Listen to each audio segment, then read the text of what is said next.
ہم کو روک نہ پائے گی جو حق کی راہ میں آئے گی، دیوار گرا دی جائے۔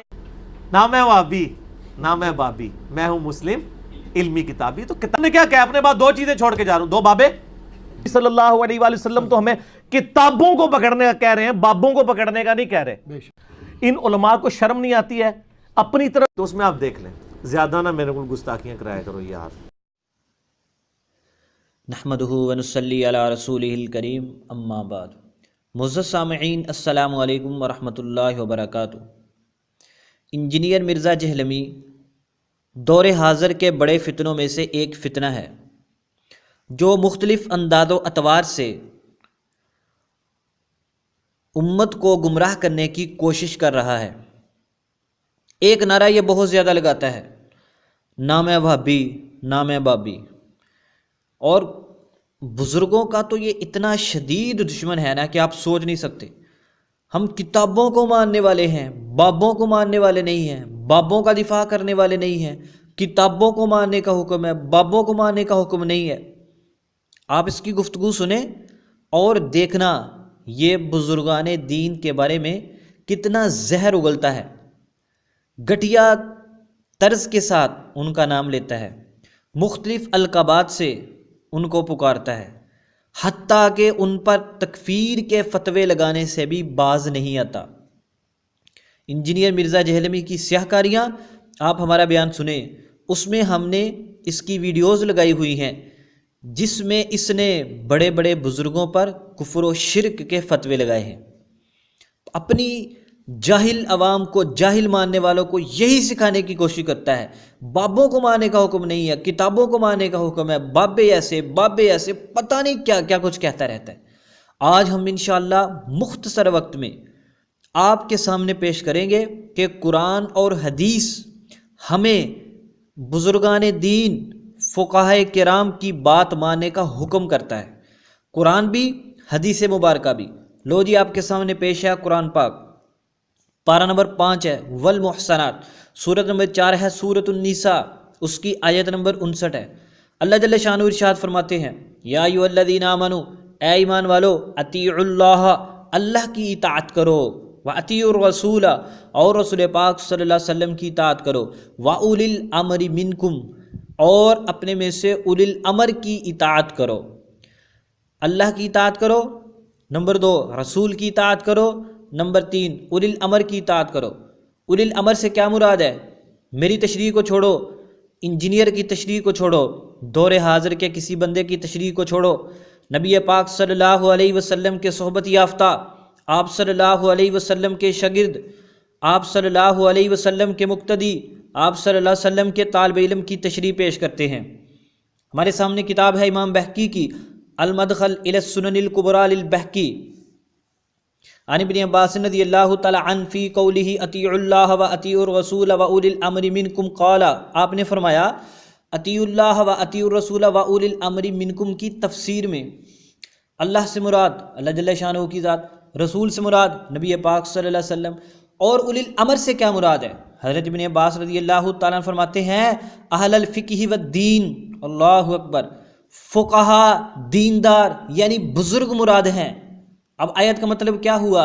اللہ کی اطاعت کرو، رسول کی اطاعت کرو، فقہا کی اطاعت کرو، بزرگوں کی اطاعت کرو، بابوں کی اطاعت کرو۔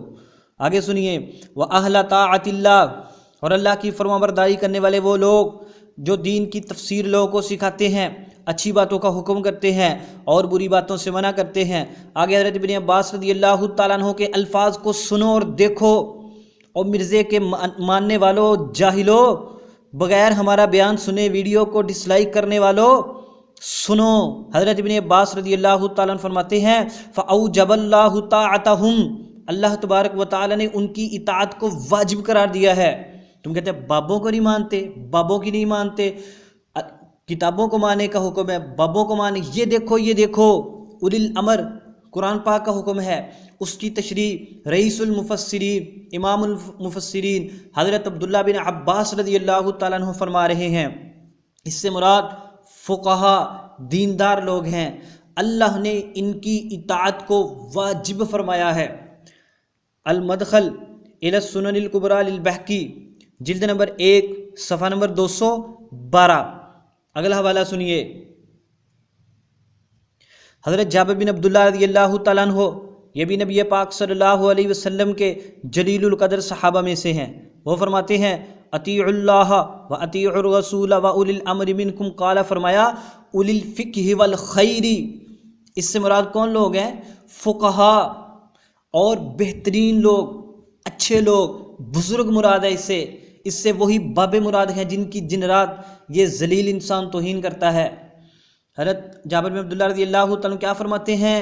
اللہ کی اطاعت کرو، رسول کی اطاعت کرو، فقہا کی اطاعت کرو اور بزرگان دین کی اطاعت کرو۔ اور محدث حاکم فرماتے ہیں ھذا حدیث صحیح، یہ حدیث صحیح ہے، اور اس حدیث کا ایک شاہد بھی موجود ہے۔ علامہ ذہبی نے بھی فرمایا کہ یہ حدیث صحیح ہے، اس کا ایک شاہد بھی ہے۔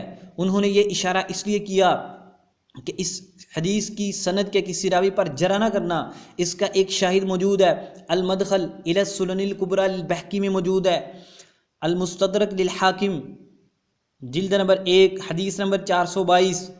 حضرت ابن عباس رضی اللہ تعالیٰ عنہ نے کیا فرمایا؟ اس سے مراد فقہا ہیں، دیندار ہیں۔ اور حضرت جابر بن عبداللہ رضی اللہ تعالیٰ عنہ نے فرمایا کہ اس سے مراد فقہا ہیں، دیندار لوگ ہیں، بزرگ ہیں، بابے ہیں۔ تو کیسے انکار کرتا ہے؟ تو ایک جھوٹا آدمی ہے، جھوٹا۔ جابر بن عبداللہ کی مانے یا تیری مانے، ابن عباس کی مانے یا تیری مانے؟ مرزے کے ماننے والوں سوچو، رسول پاک صلی اللہ علیہ وسلم کے تربیت یافتہ اس کی کیا تفسیر فرما رہے؟ فَأَوْجَبَ اللَّهُ طَاعَتَهُمْ کا لفظ ارشاد فرما رہے کہ اللہ تبارک و تعالی نے ان لوگوں کی اطاعت کو واجب قرار دیا ہے۔ قرآن نے اولی الامر کا حکم دیا، تشریح حضرت ابن عباس نے فرما دی، حضرت جابر بن عبداللہ رضی اللہ تعالی عنہ نے فرما دی۔ آگے سنیے حدیث مبارکہ کا حوالے اور بھی بہت سے ہیں، قرآن پاک سے بھی، حدیث مبارکہ سے بھی، لیکن ہم نے قرآن پاک کی ایک آیت پیش کی، حدیث بھی ایک پیش کریں گے۔ صحیح مسلم شریف کی حدیث ہے، نبی پاک صلی اللہ علیہ وسلم نے فرمایا دین خیر خواہی کا نام ہے۔ صحابہ کرام فرماتے ہیں ہم نے کہا یا رسول اللہ کس کی خیر خواہی؟ فرمایا اللہ کی، اس کی کتاب کی، اس کے رسول کی، اور مسلمانوں کے ائمہ کی اور عام لوگوں کی۔ یہ صحیح مسلم شریف کی حدیث ہے۔ اس کی تفسیر میں حضرت امام نووی رحمۃ اللہ علیہ نے اس کی تشریح میں، امام نووی بہت بڑے امام ہیں، بہت بڑے شارح ہیں صحیح مسلم شریف کے، انہوں نے اللہ کے لیے نصیحت ہے، اس سے کیا مراد ہے؟ اس کی تفسیر بھی کر دی۔ کتاب کے لیے نصیحت ہے، کیا مراد ہے؟ اس کی تفسیر بھی کر دی۔ ولی رسولی ہی کیا مراد ہے؟ اس کی تفسیر بھی کر دی۔ اور مسلمانوں کے ائمہ کے لیے نصیحت ہے، اس کی تفسیر انہوں نے دو طرح کی ہے۔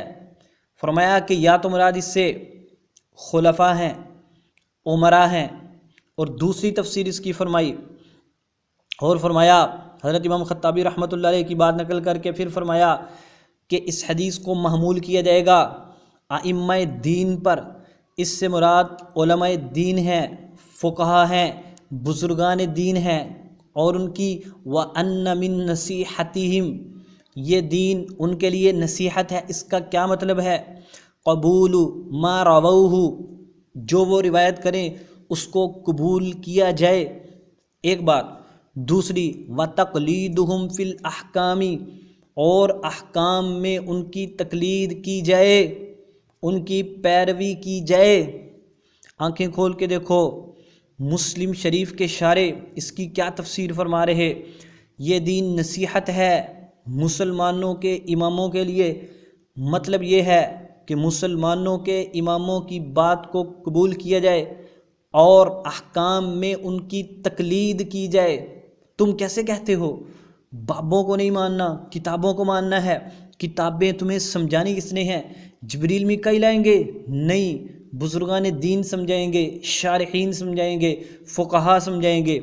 شرح مسلم نووی جلد نمبر 2 صفحہ نمبر 39۔ قرآن پاک کی ایک آیت پیش کر دی، دو صحابہ کے اقوال پیش کر دی اس کی تفسیر میں، اور ایک حدیث پیش کر دی، اور اس کی تشریح میں بہت بڑے شارح امام نووی رحمۃ اللہ علیہ کا قول پیش کر دیا۔ بزرگان دین کی بات کو مانا جائے، ان کی پیروی کی جائے، اس کا حکم اللہ کا بھی ہے، رسول کا بھی ہے۔ اس لیے مرزا جہلمی کا شیطانی نعرہ لگانا نام وہابی، نام بابی، بابی بابوں کو ماننے کا حکم تو قرآن پاک کا ہے۔ ابن عباس رضی اللہ تعالی عنہما نے کیا فرمایا؟ اوجب اللہ طاعتہم، اللہ نے ان کی اطاعت کو واجب قرار دیا۔ تو کیسے کہہ رہا ہے؟ حضرت جابر بن عبداللہ رضی اللہ نے فرمایا کہ جس اولی الامر کی اطاعت کا اللہ نے حکم دیا ہے، اس سے مراد فقہا ہیں اور اہل خیر لوگ ہیں۔ اہل خیر کون؟ بزرگان دین۔ اور آگے حدیث مبارکہ میں فرمایا یہ دین مسلمانوں کے اماموں کے لیے نصیحت ہے۔ شارع نووی نے کیا فرمایا؟ ان کی نصیحت یہ ہے ان کی روایتوں کو قبول کیا جائے اور احکام میں ان کی بات مانی جائے۔ لہذا خلاصہ نکلا، قرآن بھی حکم دیتا ہے بزرگوں کی بات ماننے کا، حدیث بھی حکم دیتی ہے